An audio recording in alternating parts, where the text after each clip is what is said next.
clients who are sometimes feeling really stuck or really frustrated, that they have certain dynamics or they have these unconscious patterns that they go to, or they feel like they only know how to self-soothe in a certain way. I have to say, from a scientific basis, I would show the clients this video because there is a way to change patterns and neural networks in your brain. There is a way to almost, like I talk about it like, right? Imagine like every day you go riding on a dirt path, right? And so it's an easy dirt path to go down, right? You turn to the right, you go down that dirt path, and that's just where you go. And everybody's been going down that dirt path.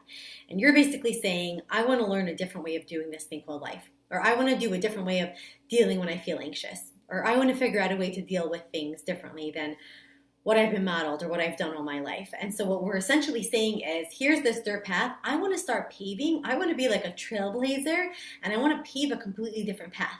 Now, what's going to happen is that the client or whoever you're working with, unconsciously, they're going to go back to what they wanted, right? What they wanted to do, or what they unconsciously are used to. That procedural learning is that habit of going back.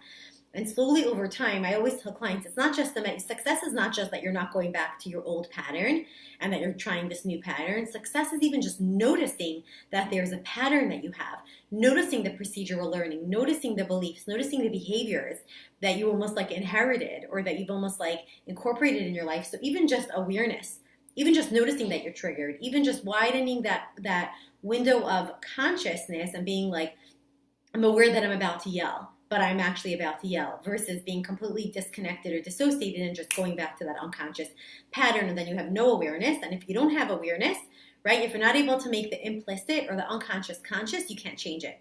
So the first thing is that you want to bring awareness to that. So there's this pathway, and in good trauma healing or in good shifts, right, in terms of real change and transformation, we want to slowly start saying we're going to slowly start trailblazing this new pathway, okay? And that could be with healing work that you're doing with your clients. It's not just in the therapy session. It's also the shifts that you're helping them make, incorporating different boundaries, challenging their thought processes, shifting some of their relationship dynamics. It really depends on their struggle that they're having, but you want to start really, I always tell clients, I'm like, you're slaying dragons on a daily basis, shifting a neural network, shifting a neural pathway, when you have the choice of either going into a trauma pattern or interrupting that trauma pattern